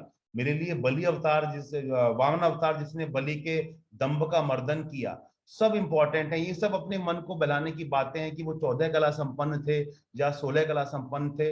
राम ने हर वो चीज करी जो विष्णु के अवतार को करनी चाहिए थी उस समय में, और वही सब चीजें कृष्ण ने करी द्वापर युग में जो विष्णु के अवतार को उस समय करनी चाहिए थी। ये हम लोगों ने नाम दे दिए हैं कि कौन बड़े विष्णु, कौन छोटे विष्णु, कौन पूर्ण अवतार, कौन अंशावतार। आप उनको मान के चले कि अवतार आए हमारे बीच हमको प्रेरित करने के लिए। आप तो गांधी को भी अवतार मानिए, भगत सिंह को भी अवतार मानिए, सचिन तेंदुलकर, सबको अवतार मानिए। सब अवतारी पुरुष हैं जो अपने अपने फील्ड में हमको प्रेरित करके जा रहे हैं। इन सवालों के कोई जवाब नहीं है कि वो भगवान क्यों थे, वो भगवान क्यों नहीं थे। और खासकर आप लोगों को जिनके अभी जीवन का संघर्ष शुरू हुआ है, आपको तो हर एक को बस अपना एक कंपेनियन मान के चलना है। कभी राम आपका हाथ खींच के बाहर निकालेंगे, कभी कृष्ण आपका हाथ खींच के बाहर निकालेंगे। आपको दोनों चाहिए। इसलिए आप मत ढूंढिए कौन बड़े भगवान कौन छोटे भगवान, वरना फिर आप फंस जाएंगे। सर सबसे पहले तो मैं आपको बहुत धन्यवाद कहना चाहूंगा हम लोग को इस बहुत लंबी कविता के अर्थ समझाने के लिए। और सर मैं ये बताना चाहूंगा कि इस कविता से मैं अपने घर क्या लेके जा रहा हूँ। तो सर मुझे सबसे अच्छी पंक्ति लगी, जब छोड़ दो समर जब तक सिद्धि ना हो रघुनंदन। सर जहाँ पे जामवंत कहते हैं कि जब तक आपको वो सिद्धि ना मिल जाए तब तक आप युद्ध मत लड़िए। सर आजकल जैसे हम लोग बिना पूरी तैयारी के भी केवल अपने आप को प्रदर्शित करने के लिए हम लोग लड़ने लगते हैं, हम लोग काम करने लगते हैं। तो वहां पे बताया गया है जब तक आप परफेक्शन या फिर एक्सीलेंस के लिए पूरी तरह काम नहीं कर रहे हैं तब तक आप युद्ध छोड़ दीजिए। और फिर सर जैसे कि आपने कहा था कि राम सबको प्रेरित करते थे और सबको बड़ा बनाते थे। सर उसी का एक परिणाम था कि जामवंत भी विश्वस्त कंठ से उनसे कह पाए, उनको अपनी पूरी बात बता पाए। तो सर इस प्रकार से मैं अपने घर यही लेके जाऊंगा कि हमें पहले पूरी तैयारी करनी चाहिए, उसके बाद अपने परफेक्शन की तरफ कदम रखना चाहिए। बहुत अच्छी बात कही सार्थक जी आपने। पूरी तैयारी करना बहुत जरूरी है क्योंकि आपके हाथ में वही है। देखिए सार्थक, great things happen when opportunity meets preparation. आपके हाथ में क्या है? प्रिपरेशन। अपॉर्चुनिटी आपके हाथ में नहीं है। वो आएगी, कब आएगी, कैसे आएगी, ये आप कंट्रोल नहीं कर सकते हैं। आप ये कंट्रोल कर सकते हैं कि जब अपॉर्चुनिटी मेरे डोर पे नॉक करेगी, मेरी तैयारी पूरी होगी, तब ग्रेट कुछ हो भी जाएगा। So all my dear kids, अपनी तैयारी पूरी रखिए, अपनी तैयारी को इतना पुख्ता कर लीजिए कि सर जिस दिन मौका मेरे दरवाजे पे खटखट करेगा, मैं उस मौके को दोनों हाथों से अपना लूंगा, क्योंकि वो आपके हाथ में नहीं है खटखट कब होगी, तैयारी आपके हाथ में है, उसको पूरा रखिए हमेशा। Why Ramji was demoralized after his stalemate with Ravan's army? So the context for my question is basically that Ramji is described as a mighty military commander and a genius, and so one of the characteristics of such accomplished people is that they prepare contingencies for their battle plan. And so a normal contingency would have been that the strength of Ravan's army would have been like double the estimation of theirs. So, but what we can see is that in the battlefield, Ravan's army was able to had the upper hand, but they were not able to overpower Ram's army. So, even though the army may have been demoralized due to because Rambad were missing their targets, but why was Ramji and his like very accomplished officers demoralized when this should have been a very realistic situation that they should have expected? Yes, beta, it's a very good question. That facing defeat in war is not something very not routine. It happens. It happens to a lot of people that you go with a certain estimate and you go with certain preparation, but you realize that whatever you estimated was less, and the army of the enemy is far more strong than what you have. Which is very normal. आप घर आइए, आप अपनी तैयारी को दोबारा से पुख्ता कीजिए, स्ट्रेटजी चेंज कीजिए, यहाँ तक बात बिल्कुल ठीक है, कोई प्रॉब्लम नहीं। और ये राम के साथ पहली बार नहीं हुआ। राम जब पंचवटी में थे और जब उन्होंने शूर्पणखा का पूरा एपिसोड हुआ, तब वो गई कि मैं लौटूंगी। तो जब लौटने के लिए राम को लगा आएंगे 500-700 लोग आएंगे, 700-800 लोग आएंगे, 1000-2000 आएंगे। She came back with 14,000 soldiers. हरदूषण 14,000 लोग लेकर आ गए। तो राम अकेले, लक्ष्मण अकेले, दो भाई, साथ में जटायु और सीता भी फाइट करती थी, वॉरियर थी। उन 4 लोगों के सामने 14,000 लोग आ गए। It was more than the estimation of Ram and Lakshman both, but still they faced it. उन्हें युद्ध किया, बहुत पराक्रम से युद्ध किया और युद्ध को जीता। तो राम के लिए अनमैच्ड अपोनेंट होना नई बात नहीं थी। नई बात ये थी कि जिस शक्ति के राम साधक थे, जिनकी शक्ति के भरोसे वो युद्ध लड़ रहे थे, जब कोई अपना अपने सामने युद्ध करते देखा, इस लाइक कि जिसको आप अपना गुरु मानते हैं, अपना आराधक मानते हैं, चाहे वो आपके पेरेंट्स हो, आपके दोस्त हो, आपके टीचर्स हो, आपके कोच हो, आपके गुरु हो, आप क्रिकेट मैच खेलने गए और आप आज पूरे उससे गए कि मैं इस क्रिकेट टीम को हरा कर आएंगे, हम अच्छा मैच खेलेंगे, लेकिन आपने देखा कि आपकी अपोनेंट टीम के साथ आपके खुद के कोच खड़े हैं। Your coach is standing with your opponent team. The coach जिसने आपको ट्रेन किया, जिसने आपको प्रेरित किया, आज उसने आपका साथ छोड़ के हाथ पकड़ लिया अपोजिट टीम का। आप देखिए आपका मोरल कितना डाउन हो जाएगा कि जिसने हमको ट्रेन किया उसने हमारा साथ छोड़ दिया, हम में ऐसी क्या कमी है और उसमें ऐसी क्या अच्छी बात है। तो राम के साथ ये हुआ। शक्ति को जब देख लिया सामने, तब राम को लगा कि ये युद्ध मैं नहीं जीत पाऊंगा। मैं किससे लड़ूं? अपनी मां से लड़ूं, जिसका मैं आराधक हूं, उससे लड़ूं, और जो मुझ पे बिल्कुल दया नहीं दिखा रही है। मैं बाण फेंक रहा हूं, उन बाणों को निगल ले रही हैं, मुझको जलाने को तैयार है। वो था जिसने राम को तोड़ दिया, वो था जिसने राम के मन को परेशान कर दिया। Not the enormity of the army of Ravan, but the fact that Shakti was standing behind Ravan. She was protecting him and she was attacking Ram on behalf of Ravan. This is what demotivated Ram the most. Good afternoon, sir. I am Aarti Kashyap of class 9th from Next region. Sir, I want to ask that in that last fifth paragraph, you have said that how much hard work the Lord Ram had done. So according to that, we should also have full faith to do any type of work. So जैसे आपने बताया कि राम जी हार चुके थे, परंतु उनके मन में एक दृढ़ता थी कि वह अपने लक्ष्य तक कैसे पहुंचे। और और उसने अपने लक्ष्य तक पहुंचने के लिए इतना हार्ड वर्क किया, इतना हार्ड वर्क किया कि वो आखिरी में अपनी सफलता प्राप्त करने में सफल हो गए। और इसी प्रकार हम लोग को भी यही सीख लेना चाहिए कि किसी प्रकार की मुसीबत या किसी प्रकार की कठिनाइयों का सामना करने में हमें कोई कमी नहीं रह जानी चाहिए। तो अगर मतलब कि अगर नहीं रहे, मतलब कोई सा भी काम करें उसको लगन से करें, उसको फुल फेथ से करें, जिससे हम उसमें हासिल प्राप्त कर सकें। And it is also right that only the hard work is the key to the success. बेटा बहुत अच्छा बोलती हैं आप, बहुत कॉन्फिडेंस से बोलती हैं। Wish you all the best. ऐसी अच्छी बातें बोल के अपने आसपास सबको सुनाते रहिए। Thank you so much, Atul ji. Anjali ma'am, would you like to say something? It's such a beautiful session. I am speechless, and I really don't think that any words are needed from me, except infinite gratitude to Atul ji for giving this to our students. ये तो एकदम जैसे nectar. This was amrit for our children. और आप हमसे जुड़े रहिएगा, ये हमारी आपसे प्रार्थना है। Always, always, ma'am. बच्चों और कविताएं सुनाइए, जिससे कि बच्चों का this raises the consciousness of the students, and this is the whole aim of Jaipuria School, that we give them that mahal, we give them that environment, that their consciousness is spontaneously uplifted. So you have added to that yagya that we are doing. And thank you so much for your time. And the kids are so, always excited, so inquisitive, and they're always intrigued by the content. इससे हमको प्रेरणा आती है। जो उनके सवाल होते हैं, जो सवाल उनको परेशान कर रहे हैं, पंक्तियां पढ़ के आके नेक्स्ट डे सुनाते हैं, हमको बहुत आनंद आता है कि चलो बच्चे एटलीस्ट, क्योंकि ये कविता इससे मैम बहुत लोग दूर भागते हैं, पढ़ने में मुश्किल है, टंग ट्विस्टर है, पहली बार तो जुबान पे चढ़ती भी नहीं है। इनफैक्ट अंजलि मैम जब ये कविता आई थी तो बहुत से क्रिटिक्स ने ये बोला, बस हर लाइन के पीछे ओम छू बोल दो, ये तो मंत्र बन जाएगी, काला जादू है, तो इतनी मुश्किल कविता है तो इसको ना पढ़ाया जाए, इसीलिए बहुत स्कूल में नहीं पढ़ाई जाती। आप यकीन मानिए ये तो कोर्स का पार्ट होनी चाहिए, लेकिन कभी नहीं बन पाई, because people think it's so difficult. But मेरे हिसाब से ये आनी चाहिए, पढ़ाई जानी चाहिए। जयपुरिया स्कूल के बच्चों के लिए डिफिकल्ट कुछ बिल्कुल कुछ नहीं है, अब तो ये और अपने साथियों को सिखाएंगे।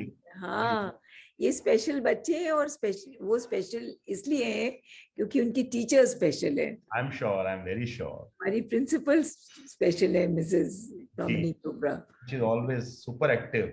तो इस प्रकार हम अपने इस 3 दिनों के सफर के अंत पे खड़े हैं। इन 3 दिनों में हमने युद्ध भूमि में चलता समर देखा, महाआकाश के दर्शन किए, क्रोध, कष्ट और निराशा में प्रेम का महत्व जाना, तथा पराजय से जय तक की एक अद्भुत यात्रा तय की। मैं हिंदी की विभागाध्यक्ष डॉक्टर किरण सिंह से अनुरोध करूंगा कि वे धन्यवाद ज्ञापित करें। राम तुम्हारा चरित स्वयं ही काव्य है, कोई कवि बन जाए सहज संभाव्य है। ये पंक्तियां मैथिली शरण गुप्त की जरूर हैं, लेकिन राम को एक सहज मनुष्य के रूप में निराला ने ही प्रस्तुत किया है। और उतनी ही सहजता के साथ श्री कौशिक जी ने नाट्य मुद्राओं से भरी अपने गर्भ में एक विशाल कथा को लेकर चलती हुई फलक वाली इस लंबी कविता को हमारे सामने उतनी ही सहजता से, उतनी ही भावमय मुद्रा के साथ प्रस्तुत किया। आपके प्रति आभार सर। 3 दिवस तक हमारे विद्यालय का वातावरण राम सीता में, जैसा कि आपने कहा कि राम से सीता को अलग नहीं किया जा सकता, तो वातावरण राममय ही नहीं रहा, राम सीता में, शक्ति में और शंकर में रहा। इसका माध्यम बनी हमारी प्यारी चेयरपर्सन, आध्यात्मिक स्त्री श्रीमती अंजलि जयपुरिया मैम, और बेहद अजीज हमारी प्रधाना श्रीमती प्रामी चोपड़ा मैम। आपके प्रति आभार।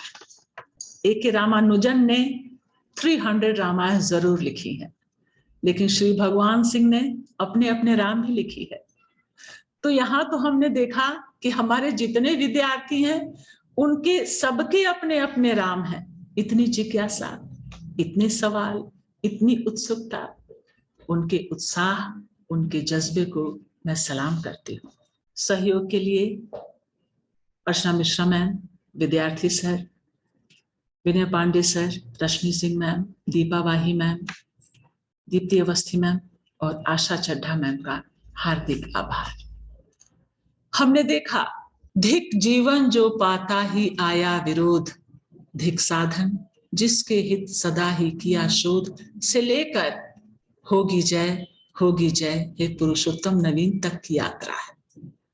यह लंबा जीवन हाय उद्धार प्रिया का हो न सका से, वह एक और मन रहा राम का जो न थका तक की यात्रा है। मैं हिंदी विभाग के अपने शिक्षकों, अपने संचालक, विद्यार्थियों के साथ आभार व्यक्त करने के लिए सूरज का घोड़ा रश्मि रथी लेकर आप फिर आएंगे इस इंतजार के साथ विदा लेती हूं। लेकिन विदा लेने से पहले पंचभूतों का, प्रकृति का हार्दिक आभार व्यक्त करती हूं कि उसने यह कार्यक्रम सफलतापूर्वक निर्विघ्न रूप से संपन्न होने दिया। शुक्रिया। मैं सभी की ओर से अतुल जी को पुनः सहृदय धन्यवाद कहता हूं कि उन्होंने हमें एक नए दृष्टिकोण से परिचित कराया। हम सभी अंजलि मैम और प्रोमिनी मैम के प्रति कृतज्ञ हैं कि उन्होंने हमें यह अवसर प्रदान किया कि हम अतुल जी के माध्यम से इस कविता को सुने, समझें तथा इसकी शिक्षाओं को अपने यथार्थ जीवन में उपयोग में लाएं। मैं सभा की अध्यक्ष श्रीमती अंजलि जयपुरिया जी से इस 3 दिवसीय कार्यक्रम के समापन की अनुमति चाहूंगा। अब की बार तो अनुमति देती हूँ। तो अध्यक्ष महोदया जी की अनुमति से इस 3 दिवसीय कार्यक्रम के समापन की घोषणा की जाती है। मैं सभी से अनुरोध करूंगा कि हम पुनः कुछ फलों का मौन धारण करें और जो शिक्षाएं अभी हमने पाई हैं उन्हें अपने हृदय में एक स्थायी स्थान दें।